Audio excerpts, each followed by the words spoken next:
एक दिन कबाड़ी वाले की दुकान पर उसे एक अजीब सी पुरानी घड़ी मिली। घड़ी दिखने में साधारण थी, लेकिन उसके पीछे छोटा सा उकेरा हुआ वाक्य लिखा था, समय को समझो, समय तुम्हें समझेगा। आरव ने बिना सोचे घड़ी खरीद ली। घर आकर उसने घड़ी दीवार पर टांग दी। जैसे ही रात के ठीक 12 बजे घड़ी ने टन टन किया और अचानक उसकी सुइयां उल्टी दिशा में घूमने लगी। आरव घबरा गया। कमरे की लाइट झपकी और जब सब सामान्य हुआ तो वह खुद को अपने ही घर में बट 5 साल पहले खड़ा पाया। उसने देखा उसके पापा अपने छोटे से स्टार्टअप पर काम कर रहे थे, लेकिन बहुत परेशान थे। वही समय था जब उनके बिजनेस को बड़ा नुकसान हुआ था। आरव को समझ आया कि शायद यही मौका है कुछ बदलने का। वह दौड़कर पापा के पास गया और बोला, पापा, उस बड़े ऑर्डर में निवेश मत कीजिए, वो कंपनी भरोसेमंद नहीं है। पापा हैरान हुए, तुम्हें कैसे पता? आरव बस मुस्कुराया, मुझे यकीन है।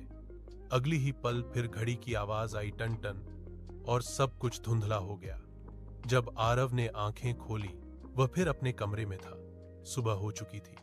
उसे लगा शायद यह सपना था, लेकिन नीचे से पापा की खुश आवाज आई, आरव, आज बहुत अच्छी खबर है।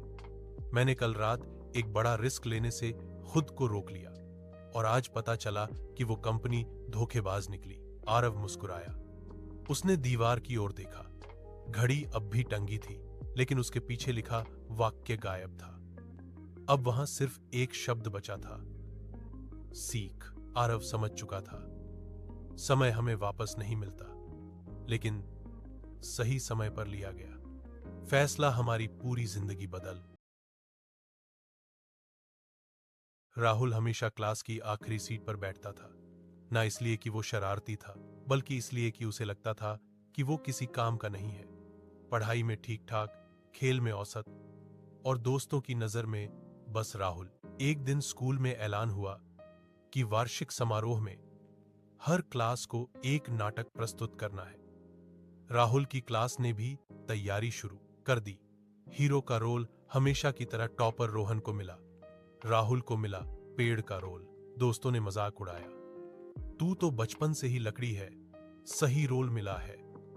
राहुल बस हल्का सा मुस्कुरा दिया। रोज रिहर्सल होती। रोहन डायलॉग भूल जाता, कोई हंस देता, कोई डांट खा जाता, लेकिन राहुल अपने पेड़ वाले रोल में भी पूरे मन से खड़ा रहता।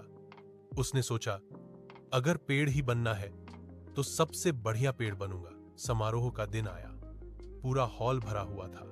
नाटक शुरू हुआ। सब ठीक चल रहा था कि अचानक रोहन स्टेज पर अपना सबसे बड़ा डायलॉग भूल गया। वो चुप, पूरा हॉल चुप। तभी पीछे खड़ा पेड़ धीरे से फुसफुसाया, सच की ताकत सबसे बड़ी होती है। रोहन को डायलॉग याद आ गया। उसने जोर से बोला, हां, सच की ताकत सबसे बड़ी होती है, और नाटक आगे बढ़ गया। नाटक खत्म हुआ तो तालियों की गड़गड़ाहट से हॉल गूंज उठा। टीचर ने स्टेज पर आकर कहा, आज अगर कोई असली हीरो है तो वो है हमारा पेड़। सबकी नजरें राहुल पर थीं। पहली बार आखिरी सीट वाला लड़का सबसे आगे खड़ा था। उस दिन राहुल ने सीखा, हीरो बनने के लिए हमेशा सामने खड़ा होना जरूरी नहीं, कभी कभी पीछे खड़े होकर भी कहानी बदली जा सकती है। और उसके बाद आखिरी सीट सिर्फ उसकी जगह नहीं रही, वो उसकी शुरुआत बन